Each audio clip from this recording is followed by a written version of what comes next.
हम अपनी सोच और संसार की मान्यता के अनुसार अपने विचार बनाते हैं। जैसे सत्य कहना धर्म है, असत्य कहना पाप, सहनशीलता धर्म है और क्रोध करना अधर्म, उपकार करना, जीवों पर दया करना धर्म है और निष्ठुर होना अधर्म। परंतु क्या यही सत्य है? क्या कभी कभी परिस्थितियां इन आवेशों को उल्टा नहीं कर देती? करती है। यदि इस संसार में कुछ धर्म है, कुछ पुण्य है, कुछ महान है, तो परिस्थिति के अनुसार चलना। जटायु स्मरण है आप सबको, वो जिन्होंने रावण पर क्रोध किया था, उस पर आक्रमण किया था। उस समय जटायु का क्रोध पाप नहीं था, धर्म था। इसीलिए अंत में उन्हें भगवान राम की गोद मिली। और कुछ ऐसे भी होते हैं जो धर्म को सहनशीलता समझकर हर अन्याय को सहते हैं और अंत में वो बाणों की शैया पाते हैं। यदि कोई पशु या व्यक्ति अकारण आक्रमण करके किसी निर्दोष के प्राण लेने की चेष्टा करे तो उसके रक्षा हेतु उसका वध कर देना पाप नहीं, समय की मांग है। क्योंकि आक्रमण भी आत्मरक्षण ही है। यदि किसी दुष्ट की सहायता करने से सामान्य मनुष्य को कष्ट पहुंचे, पीड़ा पहुंचे, तो उसे सहायता ना देना ही धर्म है। अकारण क्रोध अस्वीकार्य है, परंतु यदि क्रोध से कुछ शुभ हो, पाप बाहुभीत हो, तो क्रोध और दंड भी धर्म ही है।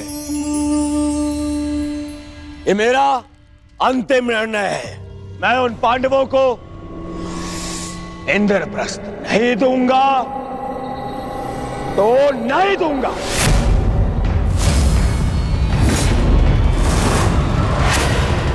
उचित है दुर्योधन, तुम इंद्रप्रस्थ रख सकते हो।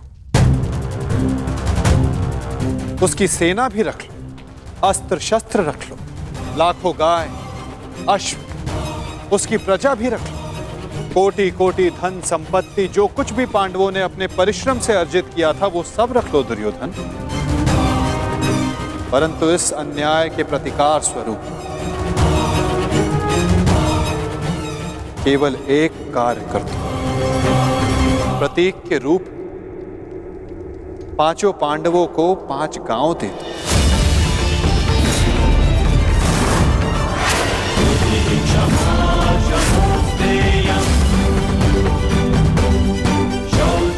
इतना तो दे ही सकते हो दुर्योधन।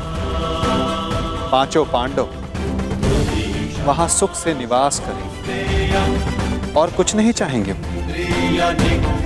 इस युद्ध को टालने के लिए केवल 5 गांव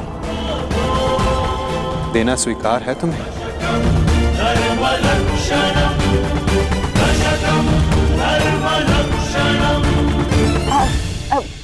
वासुदेव, वासुदेव, वासुदेव, यदि दुर्योधन 5 गांव दे देता है तो क्या आप वचन देंगे कि पांडव इंद्रप्रस्थ की चाह में आक्रमण की चेष्टा नहीं करेंगे? हाँ गांधार नरेश, मैं वचन देता हूं कि इस स्थिति में पांडवों की ओर से कोई आक्रमण नहीं होगा। वो हर परिस्थिति में संतुष्ट रहेंगे।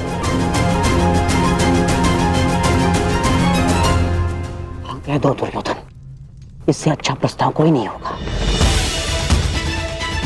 महाराज, मैं आपसे विनती करता हूं कि यही अवसर है, अंतिम अवसर। आप इस प्रस्ताव को स्वीकार करके इसको यहीं रोक दीजिए। साक्षी का कहना उचित है पुत्र, हाँ कर दो, इसी में सबका हित है। मित्र, मैंने सदा इस युद्ध का पक्ष लिया है। मैंने सदा अर्जुन से अपना अधूरा द्वंद्व पूर्ण करना चाहा। मैं अपना अधूरा द्वंद्व कभी और पूर्ण कर लूंगा। इस समय पूरे भारतवर्ष को महाविनाश से बचाने की आवश्यकता है। हाँ कह दो मित्र।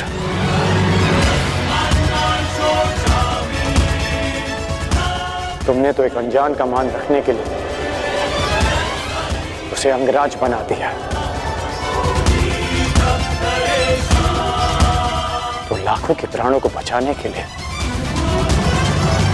5 गांव दे दो मित्र। देख रहे हैं वासुदेव, मेरे मित्र अंगराज मेरे साथ है।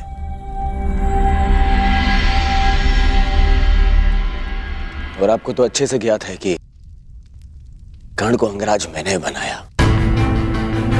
उसे वो दिया है मैंने जो पांडव नहीं दे पाए।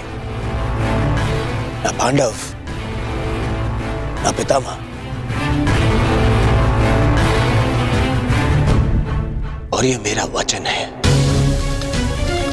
यदि मेरा मित्र मुझसे प्राण भी मांगेगा तो वो भी मैं प्रसन्नता से दे दूंगा।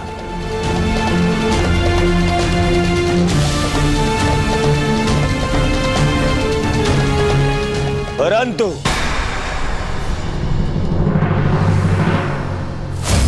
ऐसा सोचना भी मत कि मैं उन पांडवों को कुछ भी देने वाला हूं।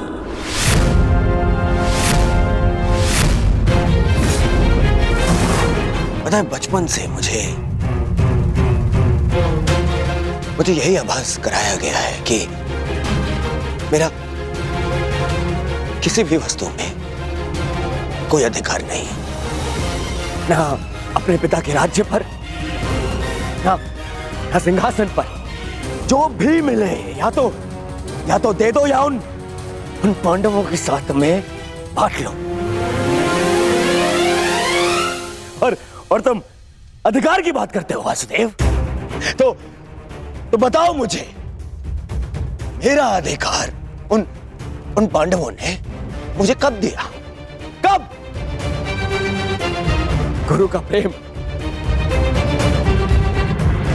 महामहिम का वात्सल्य किसी को मिला तो वो उन पांडवों को, मुझे नहीं।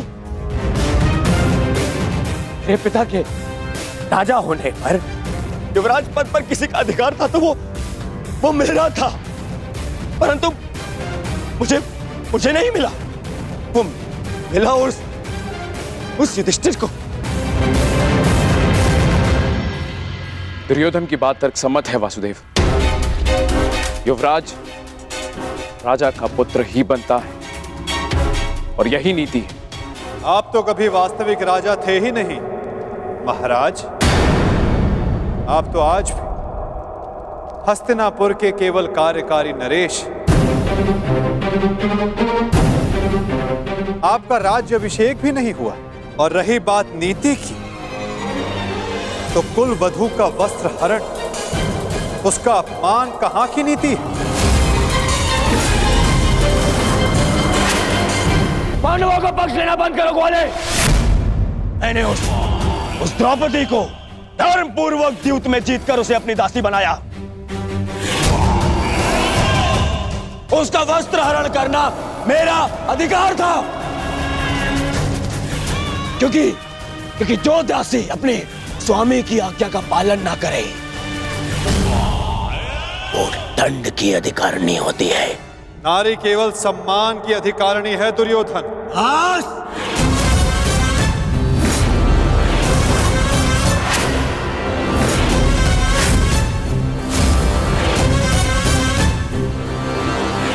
दूत बनकर आए हो, अपना संदेश दे चुके हो। अब मेरा निर्णय सुनो। मैं उन पांडवों को 5 गांव तो क्या, एक सुई की नोक बराबर धरा भी नहीं दूंगा।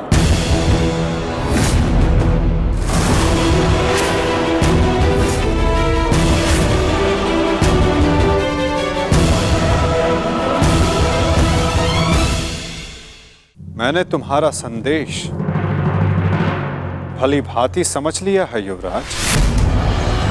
अब वही होगा जो तुम चाहते हो दुर्योधन। अब महाविनाश होगा, महायुद्ध होगा, महाभारत होगा।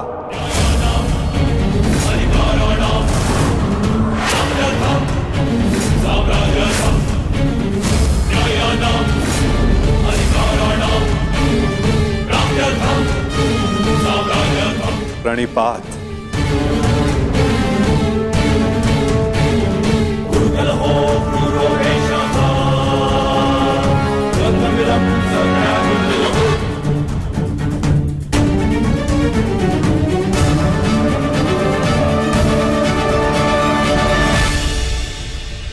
रुकिए केशव। मित्र, एक बार और विचार कर लो। अरे मित्र, राजा बलि की कथा स्मरण है तुम्हें? वो मायावी वामन उनसे 3 पग मांगने आया था। 3 पग, 3 पग भूमि, और उस 3 पग में उस वामन ने न केवल तीनों लोक नाप लिए, बल्कि उस बलि का नाश भी कर दिया।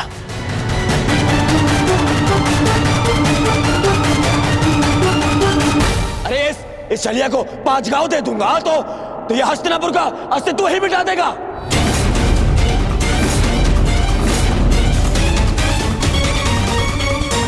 अखंडी कृष्ण, तुम्हारी मीठी मीठी बातों का प्रभाव इन पर पड़ सकता है,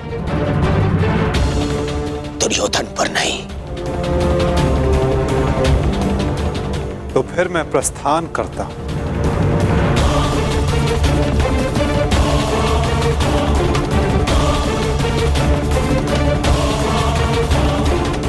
रुको दूत।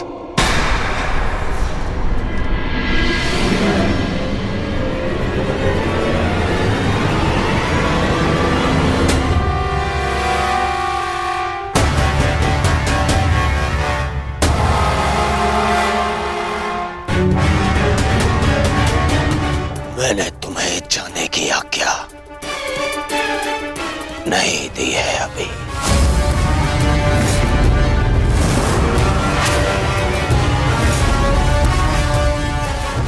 सब तुम्हारी माया से भयभीत हैं कृष्ण। आज मैं अपनी प्रजा और अपनी सेना के मन से तेरा भय मिटा दूंगा कृष्ण।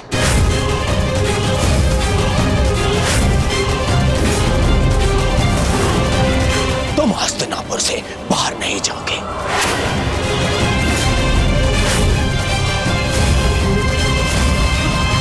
मैं धृतराष्ट्र पुत्र दुर्योधन तुम्हें अभी और इसी क्षण बंदे बनाता हूं वासुदेव।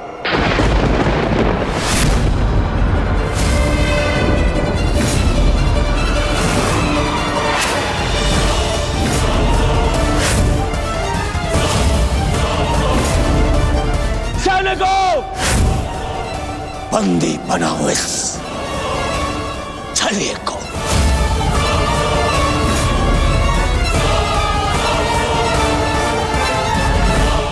अपने पुत्र को सीमा में रहने का अर्थ सिखाइए महाराज। ये अनर्थ करने जा रहा है। महामहिम बिल्कुल ठीक कह रहे हैं महाराज। वासुदेव कृष्ण केवल हस्तिनापुर के संबंधी नहीं, इस समय वे एक शांति दूत हैं। और इस बात का स्मरण रहे महाराज, एक शांति दूत के साथ इस तरह का व्यवहार उचित नहीं है।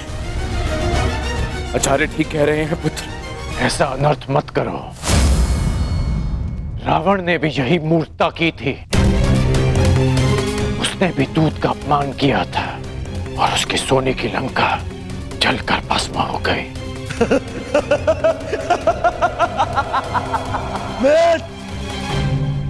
रावण मूर्ख था जो सामान्य रस्सी से हनुमान को बांधने चला था, परंतु मैंने मैंने इस विशेष दूत के लिए एक विशेष धातु की श्रृंखला बनवाई है।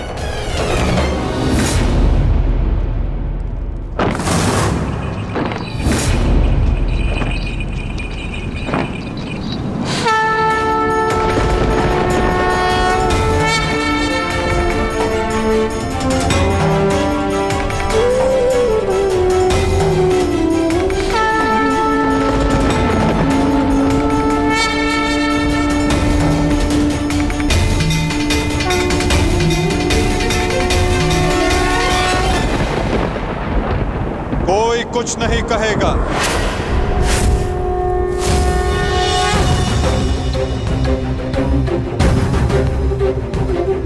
मेरा आप सबसे निवेदन है कि मेरे और दुर्योधन के मध्य में ना आए और साक्षी बने इस क्षण के। इसे भान नहीं कि ये क्या कर रहा है, जिसके जन्म के पश्चात जिसे बंदी गृह की बेड़ियां ना बांध सके, सैनिकों का पहरा ना रोक पाए, आज तुम उसे बांधने चले हो दुर्योधन। सामर्थ्य है तुम में तो बढ़ो आगे, हो सके तो साधो मुझे दुर्योधन, अपने इन श्रृंखलाओं में बांधने का प्रयास करो।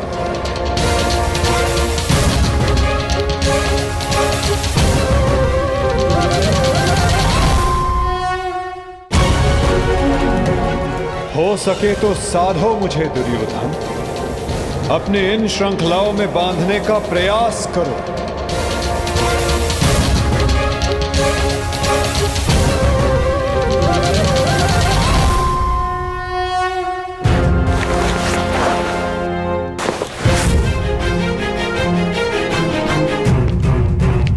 उठो उस तेरे को।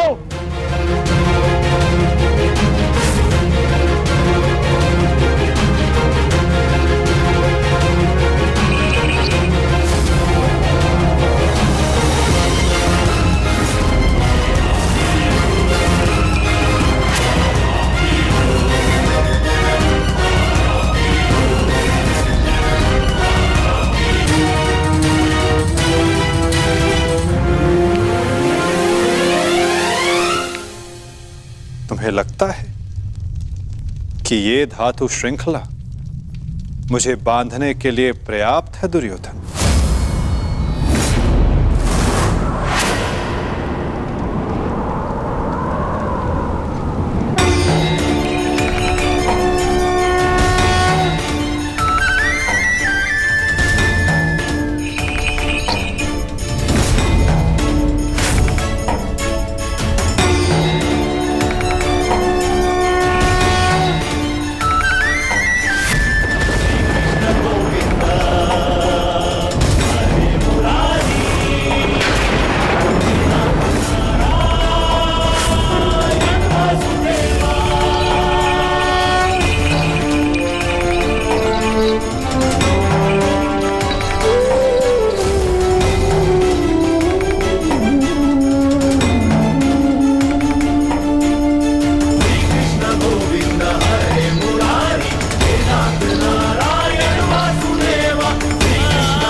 जब तक अनंत आकाश को बांधने में सक्षम श्रृंखला तुम्हारे पास ना हो, तब तक ऐसी मूर्खता पुनः करने का प्रयत्न मत करना दुर्योधन। ये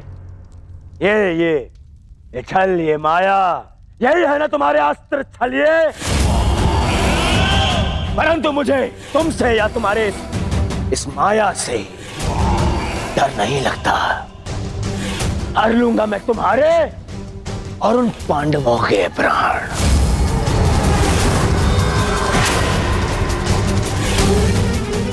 इस स्मरण रखना कि इस महायुद्ध में अंत करेगा तुम्हारा और उन पांडवों का यह दुर्योधन। जो स्वयं मृत्यु के शिखर से गिरने वाला हो, उसे अपने अंत की चिंता करनी चाहिए मूर्ख दुर्योधन। जिस सत्य को, जिस भविष्य को मैं टालना चाहता था, उसे आज तुमने स्वयं आमंत्रण दे दिया। और सत्य ये कि इस महायुद्ध के अंत में तुम्हारे पापों और तुम्हारे पाप में भागीदार रहे प्रत्येक का अंत होगा ये युद्ध। अंत होगा ये